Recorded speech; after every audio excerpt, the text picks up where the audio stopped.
I'm Annie Jamieson, and I work at the National Science and Media Museum in Bradford. My paper's, I think, slightly different to the other papers you're hearing at the conference. So what I want to look at is the sort of heritage, the technological heritage of technology-based music, and the instruments and equipment that either specifically or generically underlie and provide the infrastructure for technology-based music. And I want to talk about the preservation of these objects in a particular context of the museum. So I just want to start by giving you a very potted history of our museum for anyone that doesn't know. So we began life in 1983 as the National Photographic Museum briefly, then became the National Museum of Photography, Film and Television. In 2006 became the National Media Museum, and in 2017 became the National Science and Media Museum. And it was around about that point that I joined the museum and introduced sound technologies as a core subject of collecting and research and exhibiting in the museum. So we now do photography, film, television and sound technologies. And we are part of the Science Museum Group. So that's together with the Science Museum in London, the National Railway Museum in York, Locomotion in Swindon, and the Museum of Science and Industry in Manchester. And our collections, although each museum has their own collections, they are kind of shared collections too. So we have quite large collections of sound technologies across the group. So I do want to say that this is not a very fully fleshed out paper. It's kind of a work in progress. And one of the things I'm trying to do is sort of gather views from alternative invested audiences into these sort of technologies. That includes museum professionals, musicians and users, vintage electronic technicians and engineers, time-based media conservators, and lots more. So I'm hoping to get some interesting perspectives from the people at the conference today. So it's kind of a provocation, a plea. I'll raise some problems, I'll make some suggestions. I don't really have any complete answers for things as yet, but we'll see how that goes. So what sort of objects are we talking about? These are a few objects from our collections. You'll all recognise the Fairlight CMI there, which Paul and Manuela will be telling us a lot more about this afternoon. That's one of the earliest and key objects in our collections. We have synthesizers, we have interesting instruments like the automaton there. We also have objects that are not instruments. We have controllers, we have recorders and players of various sorts, mixing desks, microphones. So it's a very broad range of objects, a lot of which are quite obscure and unknown to visitors. But increasingly, these sorts of objects are appearing in lots of museum collections. And one of our problems is how to interpret them for visitors. They're quite sort of visually impenetrable for a lot of visitors. If you've never seen a mixing desk and don't know much about them, I don't know that you'd make much sense just from looking at one, really. So increasingly, we're recognising in museums that effective and engaging interpretation of these objects needs to move away from traditional visual display in a glass case, with more emphasis on the function of the instrument, on the sonic and tactile and haptic aspects, and on the user interaction with them. And that becomes even harder with some of the, shall we generously say, less visually appealing objects in some of our collections. Things like speakers and effects units, and the kinds of things that really are just black boxes in many cases for visitors. Museums are also increasingly encouraging research engagement with collections and highlighting the importance of material aspects. Oh, sorry. Skipped ahead there slightly, material aspects of historic objects. So both of these ambitions to engage visitors and facilitate research depends to quite a large extent on the function of the object. However, traditional museum conservation practices are concerned not with the function and the internal workings, but with preserving the fabric of the object. And I do want to stress here that I am absolutely not in conflict with my colleagues in conservation. They do an amazing job and we couldn't maintain our collections without them. But as the nature of our collections and the things we want to do with them change, so I think that the conservation practices need to move with that. And that's what I'm trying to do, to propose new directions for the conservation practices to go forward in.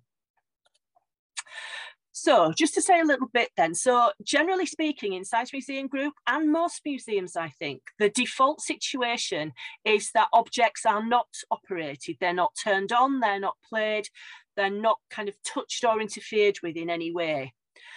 Even to the extent that when I displayed a Moog 900 synthesizer in an exhibition last year, and I wanted to have a patch on it, because it really makes no sense to display a modular synth without a patch in place, I couldn't use normal patch cables, because plugging a 1/4 inch plug into the jack socket is considered operating the object, and I'm not allowed to do that. So I had to come up with fake patch cables that looked like they were plugged in when they actually weren't. So it's quite a strong policy that we should not operate objects as the default. However, there exists a policy to allow operation of objects in certain conditions. That tends to be the sort of examples you see in this slide. So here we've got mill machinery at the Science and Industry Museum in Manchester and the Flying Scotsman locomotive at the National Railway Museum. These are typical working objects. They tend to be on the whole mechanical objects, and they're maintained as close to their original state as possible, but it is allowed to change or replace components to keep them running. The example on the right there is slightly different. That is an electronic object. That's Baby, which is the first experimental computer that you could actually program and run a program on. Now, this is operated regularly at Manchester. However, it's not the real thing. It's a replica that was built using original components and built by some of the people who built the original one in the 1940s, but it's not the real thing. So it's not a collections object, and therefore it can be operated. And I think this is possibly a good time to just bring in a sort of definition of objects. So when we talk about objects in a museum context, what we mean is an item that has been formally acquisitioned into the museum collections, as opposed to anything else that might just happen to be sitting around in the museum, for example. So once an object is formally acquisitioned, particularly for a state-funded national museum, it comes under a very sort of complex set of codes of practice and regulations and protocols, which really change the nature of that object and what you can do with it. So for the sort of objects we're talking about, the OBXA, the Oberheim OBXA synth that's in my collection is kind of a very different thing to a similar synth that you might have in a studio at the University of Huddersfield or anywhere else. And that's the sort of hurdle that we need to get over if we're thinking about functioning objects. And I'll go on to say a bit more about that. So although Science Museum Group has many electronic devices, thousands of them going back to the 1920s, the group and museums in general don't really pay much attention to electronic circuitry. Conservation expertise in electronic components in equipment is tending to zero in museum conservation generally. The focus is on materials, it's on the external integrity. But I just want to show you a couple of examples of why that in itself is a problem. So here are some of the things that happen. Now, many of you know, electronics don't stay in a stable state. Even if you store them in a very nice conservation store, things will happen inside there with the circuits and components over time. These are a few examples. So on the left there, you can just see those brown striped capacitors. They're called tropical fish capacitors because of the stripes on them. They're in a Selena string ensemble instrument. And you can see that they're broken. You can see the inside, the electrolyte inside those capacitors. And this just happens. These capacitors will dry out and crack and eventually break. In the absence of any interference or any, mishandling, it just happens. Other types of capacitors, top right there, will leak electrolyte out, and this forms a kind of crusty bubble which can push the capacitors out from the circuit board. And then bottom bottom left there is the wiring inside a Binson Echo unit, where you can see that the insulation has degraded and fallen away from the wires there. All these things can happen in the best circumstances, and if you're not watching and keeping an eye on it, you can end up 20 years down the line with an unrepairable mess basically on the circuit boards if you're unlucky.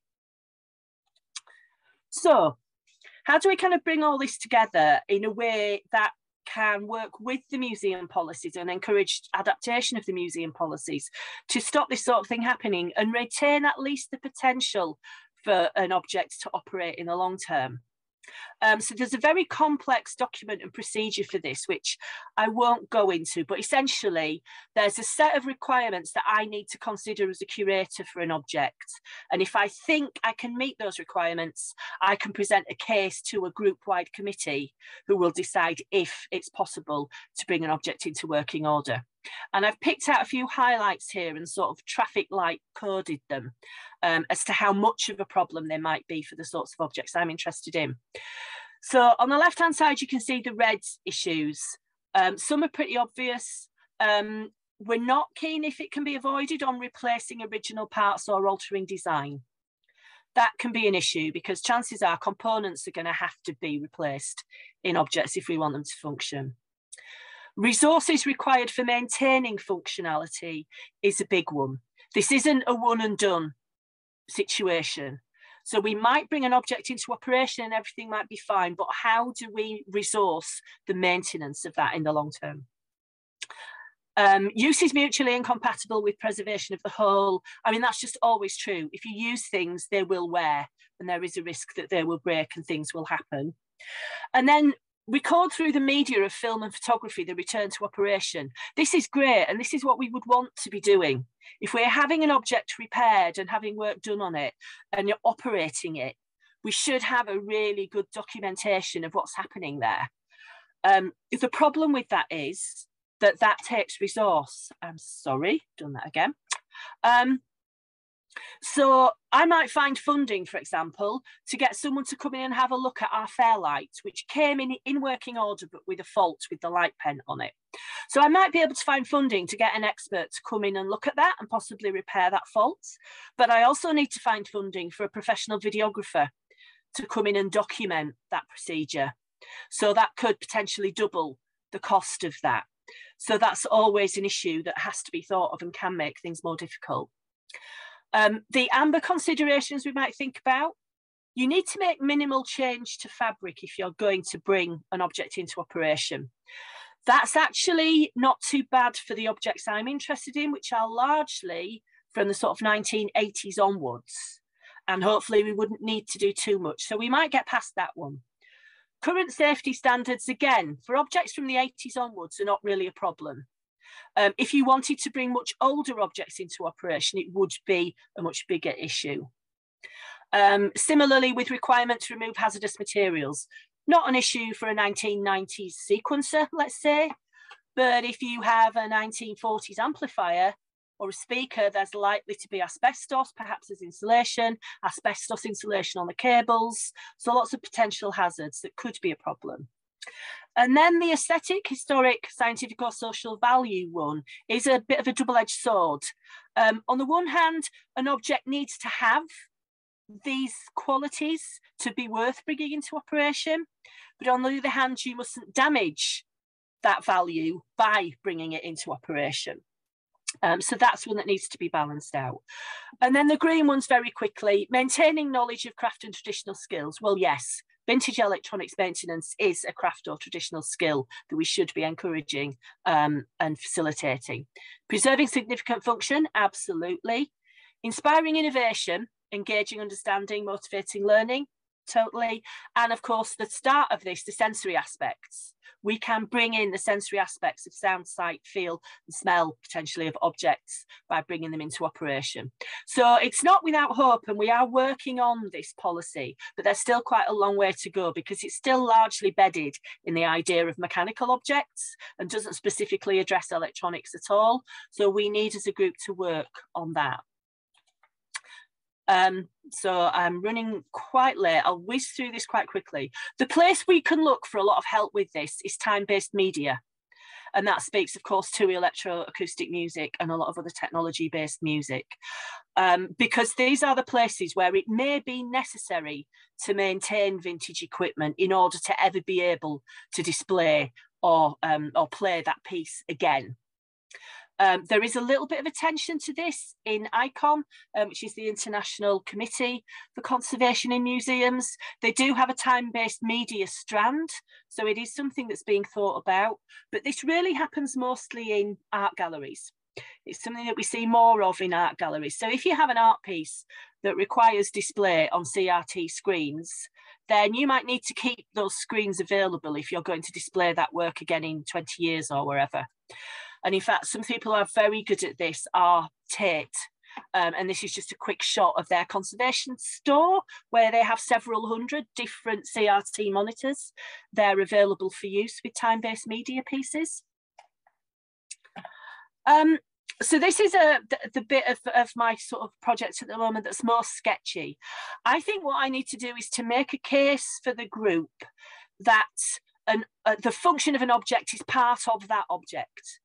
If you deprive it of the potential to function, it is no longer the same object, and therefore you are not actually preserving it. You're letting it deteriorate. So I'm looking for sort of intellectual arguments to support that. I think the fact that I don't think anyone can argue a working object contains more information than a non-working one generally. And if you're thinking about future display and future research, then if there's a potential for it to work, you have more options. I'm thinking a little bit about the Heideggerian equipmentality concept, that an object doesn't exist in isolation. It's equipment because of all the other things and the people that use it that make the use of it. And this idea of engaged use, and that it's not possible to really understand engaged use if an object's not functioning. Disruptive conservation might have something to add. Now, this is the concept that conservation should be explicit. If we do a conservation intervention on an object, that's part of the life story of that object. And to try and hide it, essentially, and make it look as if it's never been touched, and if we haven't repaired it, is not necessarily telling the true story of that. On the other hand, there are some interesting things to think about in terms of something that is broken or doesn't function.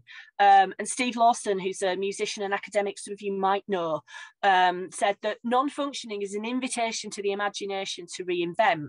So sometimes the fact that something isn't functioning might not be a bad thing. It might invite more imaginative engagement with it. And of course, signs of use and significant brokenness. Signs of use must be preserved at all times, whatever we do with an object, because that tells us a lot about the life story of that object and the people that used it. And certain ways in which things are broken are also part of the story of the object. So we wouldn't want to be repairing things to pristine state. We'd want to have them as they would be, for example, if they were in the studio in use with whatever breakages or signs of use or whatever might be there. So a really quick example of what we might do if we could get this policy changed and where the hurdles might be. So this is a Midas XL3 mixing console from 1990.